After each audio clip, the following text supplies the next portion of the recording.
नमस्कार, मैं अंजना शर्मा और आप देख रहे हैं सच समाचार। आइए नजर डालते हैं आज की खास खबर पर। प्रजापिता ब्रह्मा कुमारी सेक्टर 7 करनाल द्वारा Y20 programme topic health wellness and support agenda और यूथ को लेकर हुआ कार्यक्रम। प्रजापिता ब्रह्मा कुमारी आश्रम सेक्टर 7 करनाल द्वारा आयोजित कार्यक्रम, जिसमें सैकड़ों युवा युवतियों ने स्कूलों में से भाग लिया। कार्यक्रम का मुख्य एजेंडा युवाओं को नशे के बारे में जागरूक करना, जिसके तहत गणमान्य व्यक्तियों द्वारा हर टॉपिक पर जानकारी दी गई। BK Arun Kaushik north zonal coordinator Haryana द्वारा युवा युवतियों को प्रश्नोत्तर कार्यक्रम चलाए गए। इस कार्यक्रम में बच्चों को नशे की लत से बचने के लिए मेडिटेशन, योगा एवं माता पिता के संस्कार, परमात्मा शिव बाबा की रजा में रहना, ध्यान लगाकर पढ़ाई करना, मोबाइल से दूर रहना, सभी नशे से संबंधित विकारों से दूर रहना। इस अवसर पर गुटखा, पान, तंबाकू, शराब आदि पर नाटक भी फिल्माया गया, ताकि युवाओं को पता चले कि नशा करने वाले व्यक्ति की ऐसी हालत होती है। इसके साथ साथ नशे में पड़े युवाओं एवं व्यक्तियों को कैसे नशा छुड़ाया जाए, इसके बारे में प्रजापिता ब्रह्मा कुमारी सेंटर इंचार्ज बीके प्रेम दीदी ने बहुत सारी जानकारियां दी। इस अवसर पर कल्पना चावला हॉस्पिटल से डॉक्टर ने हेल्थ के बारे में जानकारी दी। सपोर्ट से भाई साहब ने युवाओं को खेलों में भाग लेने के लिए एवं डाइट प्लान का सारा विवरण समझाया गया और सुबह उठते ही परमात्मा को याद करना, मेडिटेशन करना एवं पढ़ते समय कोई भी विकारों में ना पड़ना आदि जानकारी दी गई। इसके पश्चात मेडिटेशन में कैसे बैठना है वो भी जानकारी दी गई। BK Arun Kaushik zonal coordinator Haryana ने बताया कि ब्रह्मा कुमारी द्वारा विभिन्न शहरों में 200 कार्यक्रम करने का लक्ष्य रखा हुआ है, जो कि वो लगातार अपने लक्ष्य की ओर बढ़ रहे हैं। प्रजापति ब्रह्मा कुमारी ईश्वरीय विश्वविद्यालय का ये अभियान पूरा भारत में चला हुआ है। हर सेंटर पर समय समय पर नशा मुक्त रैलियां निकाली जाती हैं। शिविर के अंदर तमाम जानकारियां दी जाती हैं। नाटकों के माध्यम से भी जागरूक किया जा रहा है, ताकि भारत में हर जन्मे व्यक्ति नशे से दूर रहे एवं नशे में पड़े हुए व्यक्तियों को नशा छोड़ने के बारे में जानकारियां एवं परिणाम बताए गए। इस तरह से नशे में पड़ा हुआ व्यक्ति अपने शरीर को खत्म करता है, साथ ही अपने बच्चों का भविष्य भी खत्म कर देता है। आने वाले बच्चों का भविष्य अंधकार में वो व्यक्ति डुबोकर चला जाता है। सभी से विनम्र निवेदन किया जा रहा है कि नशे में ना पड़े और ना ही नशे में किसी भाई को पड़ने दें, उसको समझाएं। और ब्रह्मा कुमारी सेंटर हर क्षेत्र में बने हुए हैं, उनको वहां पर ले जाकर के शिव बाबा के बारे में जानकारी दिलवाएं, ताकि भगवान शिव बाबा की प्रेरणा से वो व्यक्ति जिंदगी में कभी भी नशे की लत में नहीं पड़ेगा और पालन पोषण करेगा। इस अवसर पर सैकड़ों भाई बहनों ने कार्यक्रम में भाग लिया। ओम शांति। परमात्मा की सेवा में अर्पित करते हुए हमारे आदरणीय भ्राता अरुण भाई जी, जो कि पंजाब जोन के जोनल कोऑर्डिनेटर हैं यूथ विंग के, आपकी ही प्रेरणा से आज का ये कार्यक्रम संभव हुआ है। और आप इतने सारे कार्यक्रम करते रहते हैं यूथ विंग के पूरे ही भारतवर्ष में, और विशेषकर उसमें हमारे पंजाब जोन, जिसको कि हम हरियाणा, पंजाब, हिमाचल, जम्मू कश्मीर, उत्तराखंड, इस सभी को मिलाकर के हमारा पंजाब जोन कहा जाता है।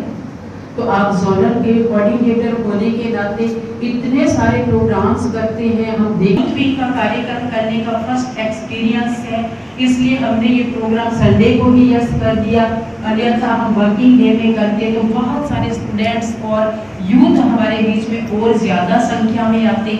चलिए कोई बात नहीं, स्वागत करते हैं जोरदार तालियों से, दिल से अभिनंदन। हमारी डॉक्टर रुचि बहन, जो कि कल्पना चावला हॉस्पिटल में सीनियर डेंटिस्ट के रूप में कार्यरत हैं, और आप ईश्वरीय विश्वविद्यालय से जुड़े हुए हैं और हमेशा अपनी सेवाएं हर तरीके से और दिल से, यही शुभ भावना और शुभकामना यहाँ पहुँचे हुए आप सभी यूथ इतना ही फोकस हो अपने टारगेट के ऊपर, इतना ही अपने लक्ष्य के ऊपर कॉन्सेंट्रेट रहें। हम दूसरी जो है विकृतियों की धूप अभी लगी नहीं है, छत्र छाया में है, इस समय भगवान की इनोसेंट है, क्लीन माइंड है, क्लीन हार्टेड है। तो ऐसे समय के अंदर जैसी छाप आप अपने आप पे लगाना चाहेंगे, जैसे संस्कारों को डेवलप करना चाहेंगे, और आप सबको पता ही है कि हमारा तो भारत में दैवी कल्चर रहा है, दिव्य संस्कार रहे हैं, तो वो दिव्य संस्कार हमारे लगातार बनते रहें, बने रहें और डेवलप होते रहें, और उसकी तरफ हमें जरूर अपना फोकस रखना है। लौकिक पढ़ाई के साथ साथ हमें ऐसा भी ध्यान रखना है कि हमारे वैल्यूज मोरल वैल्यूज भी हमारे अंदर हों, सोशल वैल्यूज भी हों, स्पिरिचुअल वैल्यूज भी हों और हर प्रकार की वैल्यूज हमारे अंदर भरती जाएं, तभी हम सही मायने में एक वैल्यूएबल पर्सन बन सकते हैं। लौकिक स्टडी तो है ही है उसमें नंबर 1 पे, परंतु ये एडिशनल ये सारी चीजें भी उतनी ही ज्यादा आवश्यक है हमारे लिए एक अच्छा इंसान बनने के लिए, ताकि इंसानियत हो हमारे अंदर, आदमियत हो, मानवता भी हमारे अंदर हो और दिव्यता हो, श्रेष्ठता हो और इस प्रकार से ऊंचाइयों वाले संस्कार हमारे अंदर हो, विचार हमारे अति श्रेष्ठ और पॉजिटिव हो। तो ज्यादा न कहते हुए, क्योंकि बहुत मुख्य वक्ता हमारे बीच में उपस्थित हैं, तो मेरी शुभ भावना, शुभ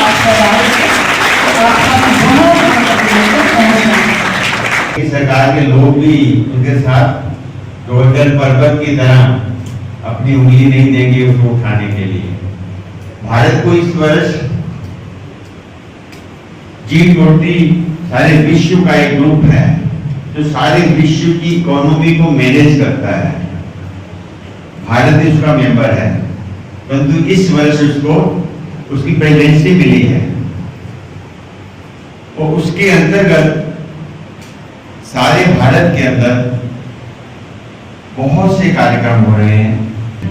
Y20 माना युवा 20, युवा माना 20 देशों के युवाओं का कार्यक्रम। उसके अंतर्गत कुछ महीने पहले भारत सरकार के युवा प्रभाग के मंत्री अनुराग ठाकुर जी दिल्ली के अंदर कार्यक्रम में आए थे। उन्होंने यूथ के प्रोग्राम को हमारे देखा तो उन्होंने ऑफर किया कि आप हमारे साथ मिलकर Y20 के अंतर्गत, क्योंकि आपकी बहुत ब्रांचेज हैं, युवा आपके पास बहुत स्ट्रॉन्ग प्रभाव है, तो आप अपने प्रोग्राम कीजिए। तब से ये हमारा विद्यालय Y20 कार्यक्रम के अंतर्गत कार्यक्रम शुरू हुआ। 12 अगस्त को इंटरनेशनल यूथ डे मनाया जाता है और नॉर्थ जोन, जिसको हम पंजाब में बहनी कह रहे थे, नॉर्थ जोन के अंदर हमारे पास पंजाब, हरियाणा, हिमाचल, J&K, उत्तराखंड, चंडीगढ़, ये सभी इसके अंदर काउंट करते हैं।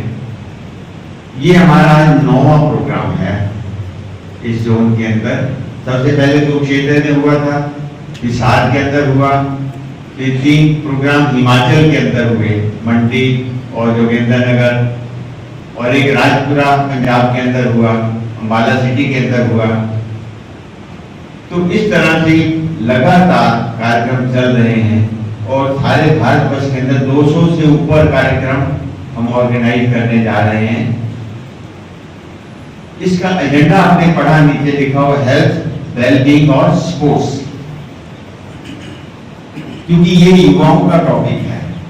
हेल्थ से रिलेटेड, वेलबींग जो सबसे बड़ी समस्या बन गई है हमारी, ये तीनों युवाओं से रिलेटेड होते हैं। आज के इस कार्यक्रम में आपको विशेषता ये मिलेगी, हम नहीं बोलेंगे, आप बोलेंगे। ये इनैगुरल सेशन है। इसके बाद हम तब बोलेंगे जब आप लोग पूछेंगे। हमारा जो नेक्स्ट सेशन पैनल डिस्कशन का है, उसके अंतर्गत तीनों ही टॉपिक लेंगे और आपसे निवेदन भी रहेगा कि आपके मन के अंदर हेल्थ से संबंधित, अपने जीवन से संबंधित, खेलों से संबंधित कोई भी आपके मन में प्रश्न हो, क्वेश्चन हो, क्लैरिफिकेशन चाहिए, आप खुले दिल से स्लिप के ऊपर अपने प्रश्न लिखकर भेजेंगे और हम सब मंच पर जो हमारे आज विशेष डॉक्टर भी हैं, स्पोर्ट्स पर्सन भी हैं, हम मिलकर आपको जवाब देंगे उसका। परंतु उससे पहले मैं आपको जो टॉपिक है उसके ऊपर थोड़ा संक्षेप में बता। कंपटीशन, कंपैरिजन 2 वर्ड हैं। कंपैरिजन नेगेटिव वर्ड है, कंपटीशन पॉजिटिव वर्ड है। आज जिस युग के अंदर हम हैं, उसमें कोई भी चीज आपको आराम से मिलने वाली नहीं है।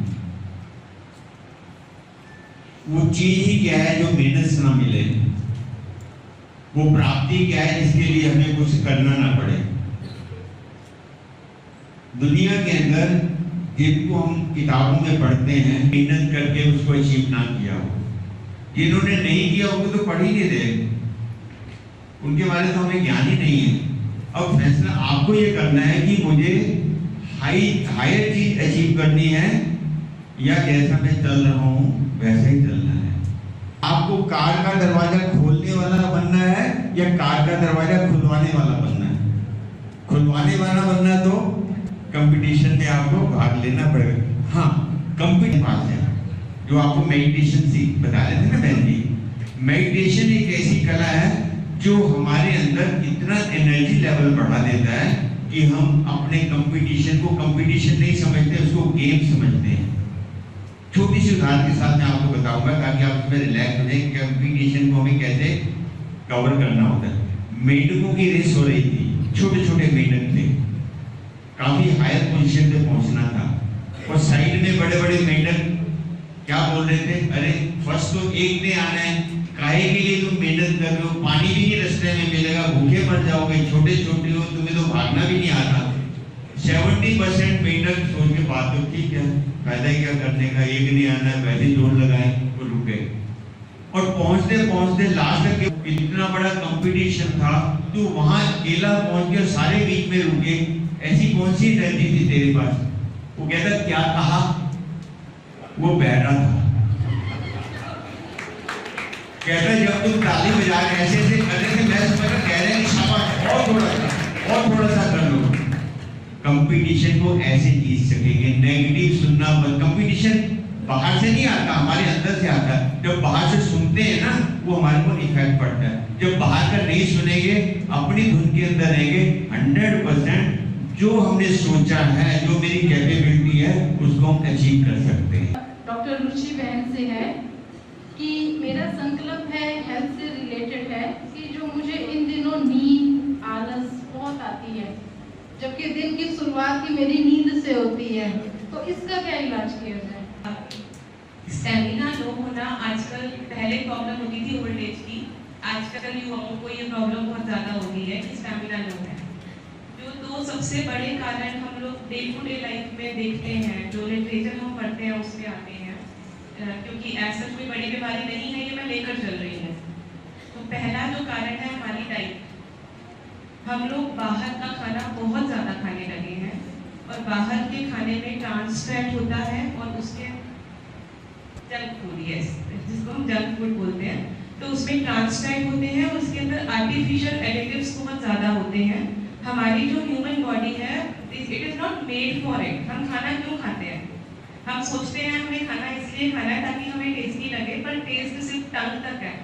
उसके बाद करने के लिए, फुल एनर्जी देने के लिए जो खाना चाहिए, और उसमें भी खास ये होता है कि रात के समय जो हम खाना खाएं, जो आप कह रहे हैं कि सुबह उठते ही नींद आती है, तो रात के समय हमारा खाना लाइट होना बहुत ज़रूरी होता है, क्योंकि अगर आपका जो पूरा ब्लड सर्कुलेशन का सिस्टम है वो नाइट को हैवी खाना पचाने में ही बिजी रहेगा, तो आपको हेल्दी स्लीप नहीं हो पाएगी और सुबह आप अच्छा अलर्ट होकर नहीं जाएंगे। पहला। दूसरा, जो आज की जनरेशन के लिए सबसे ज़्यादा इम्पोर्टेंट है, हमारा मोबाइल, और इस चीज़ को हम बहुत अच्छे से मैं साइंटिफिकली समझाऊंगी कि जो हमारे मोबाइल की और टीवी की स्क्रीन होती है, उसकी लाइट जब हमारी आईज में पड़ती है तो हमारी पिट्यूटरी ग्लैंड से एक हार्मोन रिलीज होता है, नॉर्मली रिलीज होता है मेलाटोनिन, ठीक है, जो हमारी नींद के लिए इम्पोर्टेंट होता है और हमारे हार्मोन्स के बैलेंस के लिए इम्पोर्टेंट होता है। जो हमारी स्क्रीन की लाइट होती है वो उसकी प्रोडक्शन को सडनली कम कर देती है, जिसकी वजह से हमें सोने जैसा फील नहीं होता। आप कितनी भी देर मोबाइल देखते रहेंगे, आपको नींद नहीं आएगी, और उसको रख के जब आप सोएंगे तो भी वो साउंड स्लीप नहीं होगी और नेक्स्ट डे तक उसका इफेक्ट रहेगा। तो स्लीप हाइजीन आजकल ये बहुत इंपॉर्टेंट कंसेप्ट आया है। सोने से 2 घंटे पहले हम मोबाइल को बिल्कुल छोड़ देंगे, नहीं 1 घंटा पहले तो 100%। सोने वाले कमरे में टीवी ना हो, उसको बिल्कुल अलग कमरे में स्विच ऑफ। आप में से कोई है जो रात को स्विच ऑफ करके सोते हैं? तो very important habit, switch off करके सो जाइए। कुछ नहीं हो रहा है रात में, हमारा वहम है कि कुछ हो रहा है, ठीक है। और फिर मोबाइल नहीं देखेंगे तो क्या करेंगे सोने के लिए? ब्रह्मा कुमारी में आए हैं तो ये शिक्षा तो लेकर जाएंगे। क्या? सोने से पहले 10 मिनट 15 मिनट मन को बिल्कुल शांत करके मेडिटेट करके सोएंगे। सुबह बिल्कुल अलर्ट उठेंगे। कि जिन विचारों में हम सोते हैं उन विचारों में हमारी नींद खुलती है, तो फिर उस हम बिल्कुल अलर्ट होगा। थैंक यू सो मैं ये तो नहीं कहूँगा कि आप कोई ऐसा युवा है जो यहाँ बैठा है जो समझता है कि मैं हफ्ते में 7 दिन जंक फूड खाता हूँ। मेरी बात समझाने के लिए, कौन से ऐसे युवा हैं जो 7 दिन जंक फूड, पिज्जा, बर्गर आदि, थोड़ा हाथ खड़ा लंबा खड़े कि हम खाते हैं। हाँ शाबाश, शर्माइए नहीं, बहुत खड़े हो जाइए थोड़ा 2 मिनट प्लीज। हाँ शर्माइए नहीं।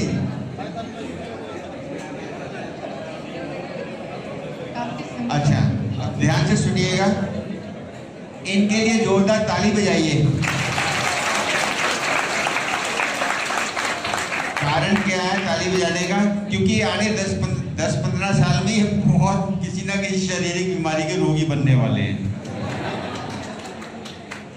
क्योंकि जंक फूड अभी आयु है ना आपकी, वो एडजस्ट कर रहा है, परंतु आने बैठे 10-15 सालों के अंदर कोई ना कोई रोग, जैसे डॉक्टर साहब ने बताया, कोई ना कोई रोग जरूर लगने वाला है। तो इसलिए आपको पहले सावधान आज तो कर दिया। बाकी जो कम करते हैं, हफ्ते में 6 दिन, 5 दिन, 4 दिन या खाते हैं, उनको भी थोड़ा लंबे समय के बाद बीमारी आ जाएगी। इसलिए उससे बचाव के लिए आज इस घर के अंदर, बाबा के, परमात्मा के घर के अंदर आए हैं, ऐसे विद्यालय के अंदर हैं जिसके ऊपर हम अपनी कमियों को नियंत्रित करते हैं। तो आज आप एक संकल्प करेंगे क्या कि जितना जो हम खा रहे हैं उसका कुछ ना कुछ परसेंटेज आज से हम कम करना शुरू करेंगे। कर सकते हैं ये? हाथ खड़ा करो जो कहते हैं हम आज ये संकल्प करेंगे कि जो क्या मोबाइल यूज कर रहे हैं या अपना जंक फूड खा रहे हैं, उसमें हम कम करना शुरू करेंगे। बाकी क्या करेंगे? कुछ नहीं करेंगे। चलो आंखें बंद करो, संकल्प करेंगे ना तभी तो बात होगी। कहते हैं ना प्राण हो जाए, आंखें बंद करें, कोई बोले नहीं, अपने मन से संकल्प करें, आज मैं इस परमात्मा के घर में अपने ईश्वर